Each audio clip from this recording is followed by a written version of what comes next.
Welcome to the Inspire Health Podcast. Your life is about to get a whole lot better. Have you ever felt like you tried everything and yet still couldn't find the answers or the solutions that you were seeking? Whether you're dealing with chronic illness, physical or emotional pain, I want you to know that your body is the most sophisticated machine on planet Earth. Your body holds unfathomable wisdom. Trust in it and learn from it. Know that there are answers and there are solutions to your specific health challenges. And we will be uncovering all of them here on the Inspire Health Podcast. I'm so excited to be a part of your healing journey. Your transformation starts now. Hi everybody, welcome back to the Inspire Health Podcast. In today's episode, I want to talk about core values and whether or not we are living in sync with our core values or not. Now, one of my goals with the podcast is to bring information to everyone that I have found personally valuable or that I found valuable for different patients. Now, part of my work as being a naturopathic doctor and part of my passion consists of learning lots of new information around how we can optimize health, how we can live a really full and joyful life. And this has been a passion of mine for years now. And as part of that, I'm privy to being able to do lots of different courses and I read lots of books. And I know that a lot of people don't have the kind of time to be able to do that type of stuff. So part of my goal is to amalgamate what I think is really important and that I've found personally valuable and then be able to share it with you so that you can integrate some of those practices into your own life and ultimately live a happier, more fulfilling life. And one of the exercises that I want to talk to you about today, it comes from a course that my wife and I have been doing with a lady named Denise Lynn. And it's all around clearing out a lot of house cleaning, literally, and also some soul cleaning. So one of the exercises that we're currently doing was looking at our values. And I thought this is a really profound exercise, and I think it's something that would be valuable for everybody to experiment with. Last week, I talked a lot about, in the episode, we talked about the idea of making decisions either from fear and worry or from a place of love and freedom for self and others. Now, I just want to clarify, don't get me wrong, it's still important sometimes to make decisions from a place of fear. Making decisions from a place of fear can save your life at different times. So I'm not saying that that's a bad thing, but that's not what I'm talking about. What I'm talking about is when fear-based decision making and choices becomes our default, where we start to notice that everything that we are doing pretty much throughout the day is based more around a feeling of worry or fear. That's what's going to start to run into problems for people. And in today's episode, I want to take that one step further. I want to take a look at behind the scenes of why do a lot of the choices and decisions that we make not feel so good? Why are we seeming to be out of sync with what we're wanting to do and what we end up doing? And why do we get these feelings that come up of worry or guilt or resentment or frustration on a regular basis around things? And a lot of this comes back to our values. So today's topic is going to be on our core values. And it's not going to be a very long topic, but I want to give you an exercise that I think would be really important for everybody to try. Now, core values are basically the principles that we live our life by. And it's really important to note that they are not the same thing as morals. A lot of us were taught certain morals growing up, and morals for the most part are based more on an idea of right and wrong and good and bad, and they're usually something that we have been told by others to feel or do. And values are much more personal and individual, and that they change very much throughout their life. So the things that I valued most in my life when I was 20 are different than the things I value most in my life now, being 48. Having different experiences, different times. So having kids will change your values, usually quite substantially. Different things, different events that take place in your life often shape where you choose to hold values. But what's really important is to first become very aware of them. Right? First become even aware. Sometimes we've never even stopped to take a look at, like, what do I actually value in life? What are the pillars that I want to live my life by? And even more important is then asking yourself if you're currently living your life in a way that is congruent with your core values. Our sense of self emerges from our personal values. So it's important to first take note of what they are currently, and even more important, if the way we are living our life is in congruence with our core values. Because if we are living our life and it's not in sync with the values that we ultimately hold most dear, then we're going to create some conflict within ourselves. So an exercise that you can do is take a sheet of paper and put a line down the middle, and on one side put most desired values. And these are the values that you ultimately want to cultivate in your life. These are the ones that you want to be the fulcrum that your life revolves around. So take a moment and sit there and just write them out, or go through them and think about them for a moment and play with them. Maybe try and put your top five, okay? Put your top five core values that are most important to you at this point in time. Now, they might be different than what you've been told to value by your partner or by your parents or by work or whatever it might be. It needs to be very personal. For you at this point in time, what would be the top five values that really mean the most to you? And write those down. And then play around with them with the order so that they are ordered in appearance of most important to least important for you. But your top five, and jot those all down. Then you want to take a look at them, each one of them, and get a sense, ask yourself, what does that value actually mean to me?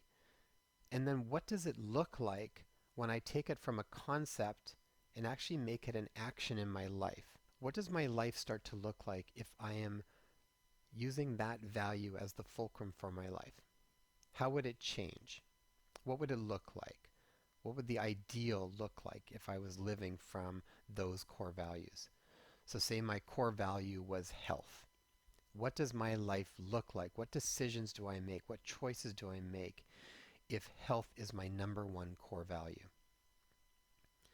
So you take a moment and you go through each one of those and you really start to paint that picture so that you become very aware of what life looks like living from those core values. Now on the other list, on the other side of the paper, you're going to make a list of your true values. And these are the ones that are currently playing out in your life. Now sometimes they can look very much like your core desired values, but sometimes they're not quite the same. So you might look and say, well, what are the ones that I am living by right now? Go through your life. Where are you spending most of your time? Where are you making most of your decisions around? And then write down what values you're actually living by. And again, take a moment to sit with each one of them. You have to look at it very honestly to see if what you want is in sync with what you're currently doing. So again, there's nothing inherently wrong with any of these values, but they're going to cause some troubles if what you are living is currently out of sync with what you are actually holding most dear and desire. So that's what we're trying to figure out, is where is there discrepancies? Or maybe the order is different, and maybe that just means there's some rearranging that needs to take place. So I'll give you an example of an incongruent personal value. So it might look like something along these lines. Maybe your top personal value is connection to family, yet you find yourself spending a great deal of time at work building your career. Now, if you're not able to focus the time on the family, and that's at number one of your core value, but you're spending most of your time at work, or maybe you're even enjoying your time at work, then something's going to be out of sync, and you're going to start to feel the rub on that pretty quickly. So when you find yourself out of sync between these two, you've got two options. Number one, you either consider changing your top value at this point in time. So maybe an example of the work one, your top value would switch from spending time in connection with family to commitment to work. Maybe commitment to work needs to be your top value right at this point in time. Or if connection to family still wants to be number one for your core values that means the most to you at this point in time, then you need to start to make changes that are necessary in order to be consistent with that top value. Another example could be something like maybe you value peace and relaxation as number one right now. yet you find yourself being drawn to movie thrillers and bungee jumping. So something's out of sync with that. You might be better off then at this point of changing your top value to something like adventure. A lot of this just comes back to really being introspective. And we want to be conscious of what we're doing.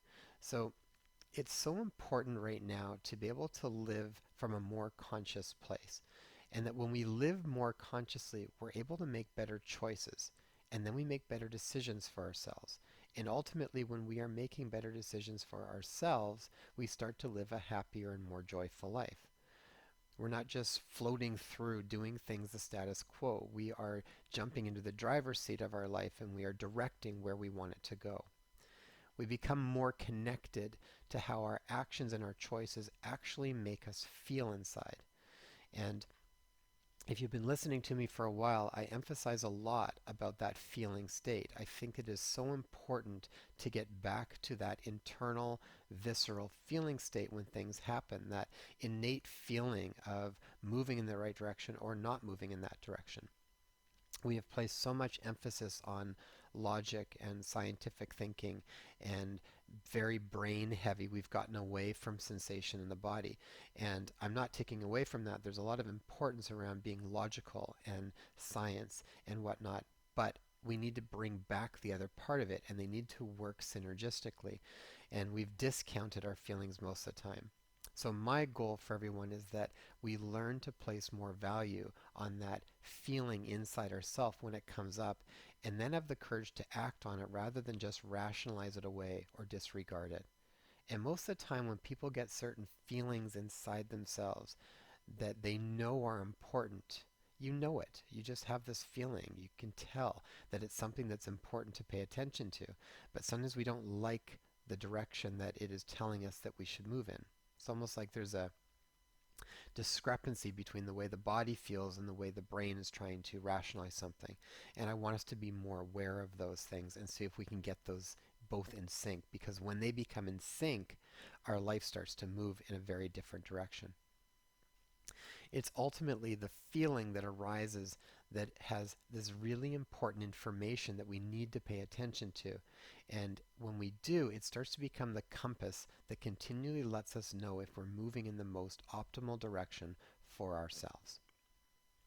So just to give people a bit of an idea of values, if you're not sure what I'm talking about, think of things like these would all be examples of personal values: health, honesty, fun, spirituality, beauty, contentment, contribution or service, beautiful surroundings, risk-taking, satisfaction, abundance, determination, joy, knowledge, security, loyalty, love, connection to family, adventure, vitality, freedom. Freedom's been a big one for me. That's right up at the top of my core values right at the moment. And when I explore that, then I need to have a clear concept of what that means for me. And what it does is when I know that the sense of freedom, I want this sense of inner freedom so that I have the flexibility to live my life in the way that makes most sense for me and my family, so that I've got the time to spend with my family, so that I've got flexibility where I choose to spend my time or live. So a lot of the decisions that I make have been based around that concept of freedom for myself and my family. And when you really embody it, you find that your world changes very much accordingly, because you are making different decisions that support that core value. I hope everybody gives this a try, because it really is an important one. And again, there's not right or wrong. There's not better values or worse values. It's just being honest with where you are at this point in time and then living accordingly. Things naturally change as time progresses and we have different experiences. My values have changed substantially since kids. And prior to kids, I had a very set of different values, and they were great values too. Nothing wrong with them, just different than where they are now. And part of it is just trying to honor where we currently are and living in that authenticity. So thanks very much for listening, and I'm going to bring some other exercises like this from different courses that we're doing that I think are really important, because more than ever right now, we've got some time to really become introspective and to start to figure out a lot of these nuances that help us live a really full life. Thanks very much, guys, and I will talk to you soon. Bye. Well, that was awesome. Thank you so much for taking the time to invest in your health and well-being. Since this podcast is brand new, reviews and subscribers are so vital for us to get off the ground and share this really important information. So if you found this information valuable, please post a review and subscribe to the podcast so you'll get our newest episodes. Also, if you know of someone who would benefit from this, please share it with them. You can also find us on Instagram at #InspireHealthPodcast. If you have a question that you'd like to be addressed, direct message me on Instagram or leave a comment on one of my posts. I would love to hear from you. And you can grab our show notes and free resources for each episode at inspirehealthpodcast.com. So be sure to go online and check it out.